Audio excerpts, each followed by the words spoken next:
नमस्कार दोस्तों, स्वागत है आपका हमारे YouTube चैनल राज कंप्यूटर स्टडी में।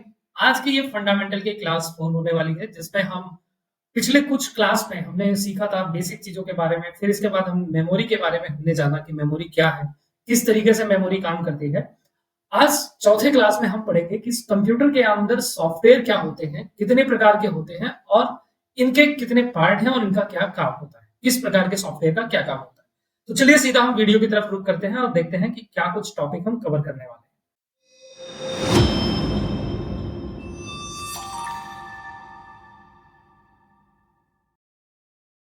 दोस्तों, सबसे पहले हमें यह समझ लेना होगा कि कंप्यूटर सॉफ्टवेयर क्या होता है। अगर हम बात करें कि कंप्यूटर सॉफ्टवेयर की, तो देखो सॉफ्टवेयर होता है प्रोग्रामों का एक सेट। ओके, अब बात क्या आती है कि प्रोग्राम क्या है। मान लीजिए कि अगर आप कंप्यूटर को कोई निर्देश लिख रहे हैं, ठीक है, प्रोग्राम जो होते हैं वो निर्देशों के सेट होते हैं। मतलब जो हम कोडिंग के थ्रू कंप्यूटर को कोई निर्देश देते हैं कि ये स्टेप फॉलो करके ऐसे कुछ हमें काम करवाना है, उन्हीं निर्देशों के समूह को हम प्रोग्राम कहते हैं। प्रोग्रामिंग करने के अलग अलग लैंग्वेज आती हैं, जैसे कि सी लैंग्वेज, पाइथन, जावा, जावास्क्रिप्ट। ये बहुत सारी लैंग्वेज हैं जिनकी मदद से हम कंप्यूटर को कोई निर्देश दे सकते हैं। तो इन निर्देशों के समूह को ही प्रोग्राम कहा जाता है। और जब इस तरीके के बहुत सारे प्रोग्राम हम बना लेते हैं और एक साथ असेंबल कर देते हैं, तो वो फिर एक सॉफ्टवेयर बन जाता है।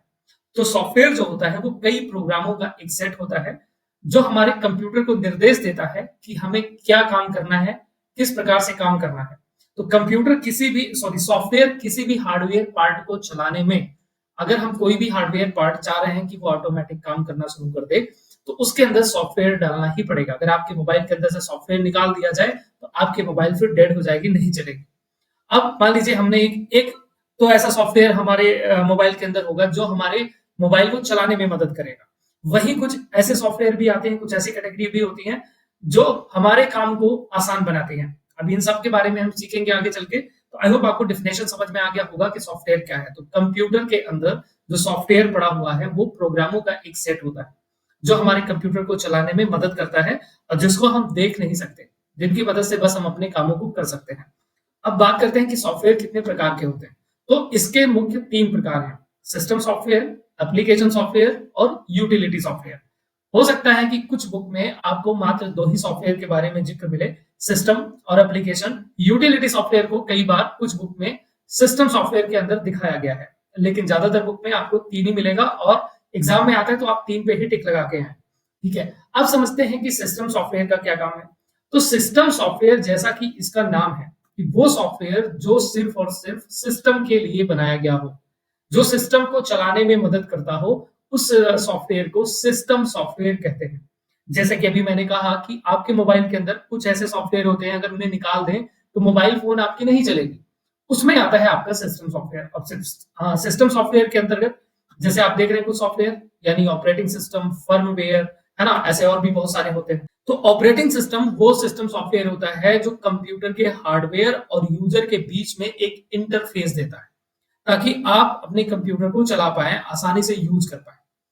यही वो सॉफ्टवेयर है जो आपके सिस्टम को चलाने में मदद करता है, फिर चाहे वो लैपटॉप हो या कंप्यूटर हो या आईपैड हो, किसी प्रकार के डिजिटल डिवाइस है जो चल रही है, वो ऑपरेटिंग सिस्टम के कारण ही चल रही है। ऑपरेटिंग सिस्टम उसके अंदर पड़ा है, तभी आपको वो सारे फंक्शन नजर आ रहे हैं और आप उसको ऑपरेट कर पा रहे हैं। तो जो फंक्शन नजर आते हैं, आपके मेमोरी को संभालना कि किस प्रकार के एप्लीकेशन को कितनी जीबी मेमोरी मिलनी चाहिए, कौन सा एप्लीकेशन कैसे रन होगा, ये सारी जिम्मेदारी होती है ऑपरेटिंग सिस्टम की, यानी एक सिस्टम सॉफ्टवेयर की।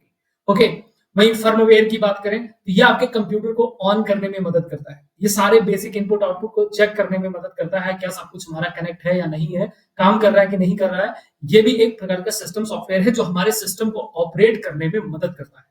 तो ये तो बात होगी सिस्टम सॉफ्टवेयर की।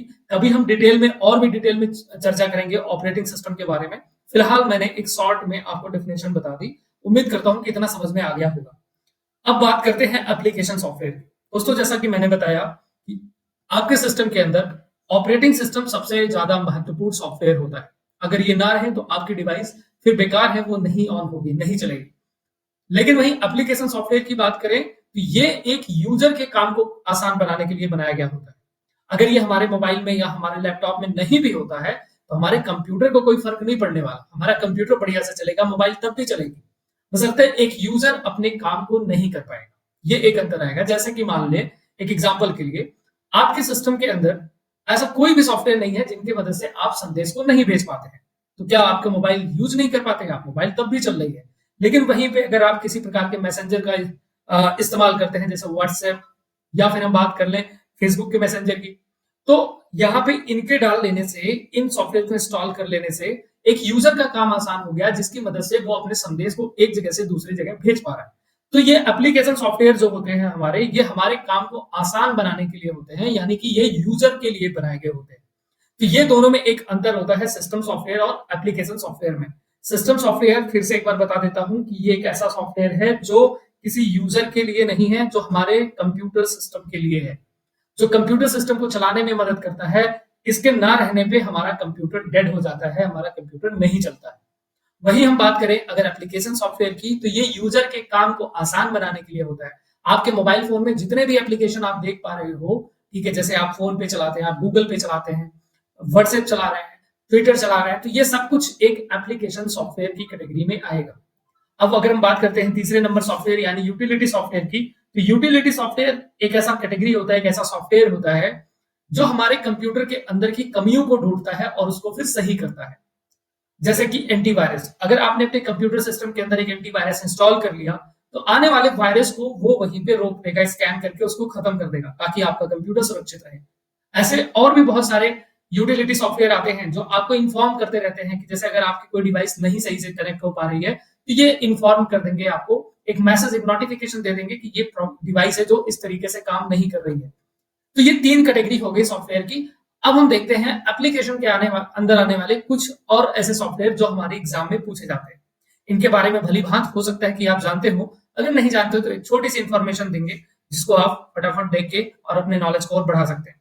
तो कुछ मोबाइल एप्स के बारे में पूछा जाता है जो कि एक एप्लीकेशन सॉफ्टवेयर के अंतर्गत आएगा।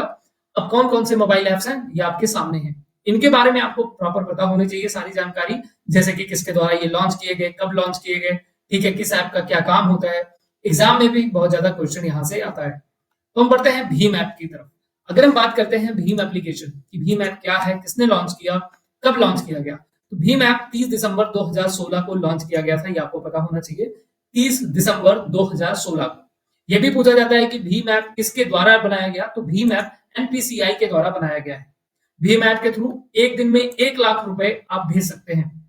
इसका यूज यूपीआई पेमेंट को ज्यादा आसान बनाने के लिए या यूपीआई से रिलेटेड काम को करने के लिए बनाया गया था।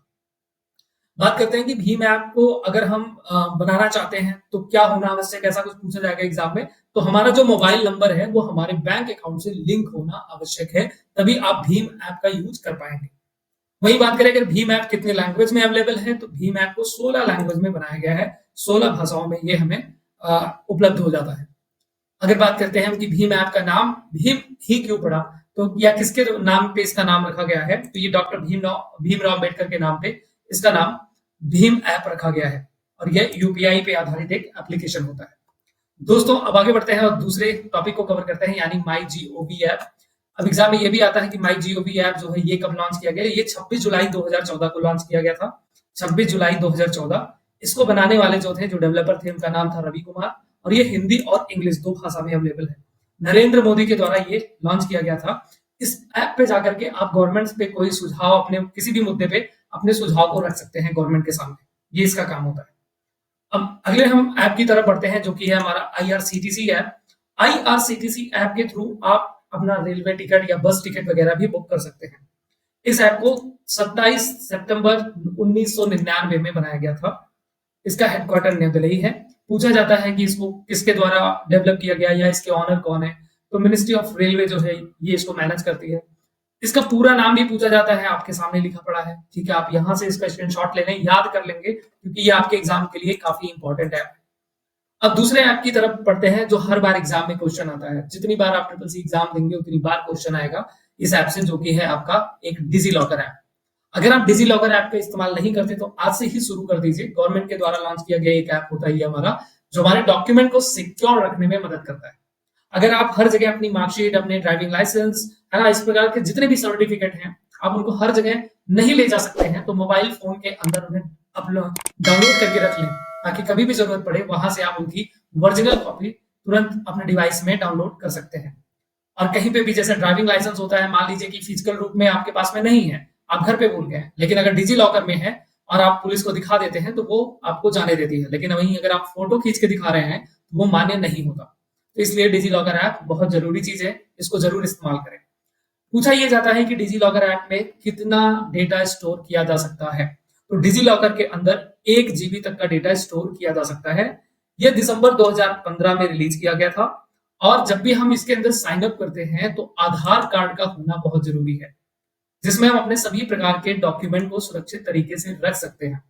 ठीक है, अगली ऐप की तरफ बढ़ते हैं। अगली ऐप है आपका वोटर। अगर आपको वोटर आईडी कार्ड बनवाना है तो वो सारी चीजें आप यहां से कर सकते हैं, वोटर नाम की ऐप से। इसको भारत सरकार के चुनाव आयोग के द्वारा लॉन्च किया गया था। इस ऐप का काम यह होता है कि आप ये देख सकते हैं जितने मतदाता हैं, ठीक है, उनको सही टाइम पे सूचना मिल जाए, वो अपने सेवाओं का लाभ यहाँ से उठा सकते हैं। जितना भी वोट से रिलेटेड सर्विसेज होती हैं, जो भी जानकारी होती है, वो आपको इस ऐप पे तुरंत मिल जाती है। दोस्तों, अब अगर बात करते हैं, अगर हम बिजली की जानकारी लेना चाहते हैं, जो हमारे आसपास बिजली जा रही है, हमारे गांव मोहल्ले में आ रही है, तो उसके लिए फिर गर्व ऐप का यूज किया जाता है।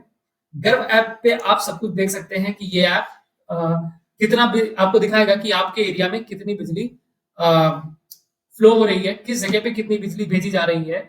ये सारी जानकारी आप गर्व ऐप पे जाकर के देख सकते हैं, जो पीयूष गोयल के द्वारा 20 दिसंबर 2016 को लॉन्च किया गया था। ओके, इसके बाद बढ़ते हैं जो कि हमारा एम पासपोर्ट। ये भी एक ऐप है जो कि पूछा जाता है कि एम पासपोर्ट का क्या काम है, और ये हमारे पासपोर्ट से रिलेटेड कामों के लिए बनाया गया है। इसमें पूछा जाता है कि बताएं आप इसको किसके द्वारा लॉन्च किया गया, तो मिनिस्ट्री ऑफ एक्सटर्नल अफेयर्स के द्वारा ये लॉन्च किया गया है। कोई अदर कंट्री का व्यक्ति इसका यूज नहीं कर सकता एम पासपोर्ट का। आज ये कुछ एप्लीकेशन के बारे में हमने पढ़ा जो हमारे एग्जाम में आते हैं, इनके बारे में एक बार आप अच्छे से पढ़ लेना, ठीक है, क्योंकि ये एग्जाम में पूछे जाते हैं। तो उम्मीद करता हूं कि आज का ये छोटी सी वीडियो आपको काफी ज्यादा पसंद आई होगी और आपको सारे टॉपिक क्लियर हुए होंगे। अगर आपको ये वीडियो पसंद आ रही है और आप फंडामेंटल आगे भी पढ़ना चाहते हैं और चैनल पे नए हैं, तो प्लीज हमारे चैनल को सब्सक्राइब करें। वीडियो पसंद आई हो तो वीडियो को लाइक जरूर करें और कमेंट करके बताएं कि आपको ये वीडियो कैसी लगी। मिलते हैं अगले वीडियो में, तब तक के लिए thank you so much, bye bye, take care.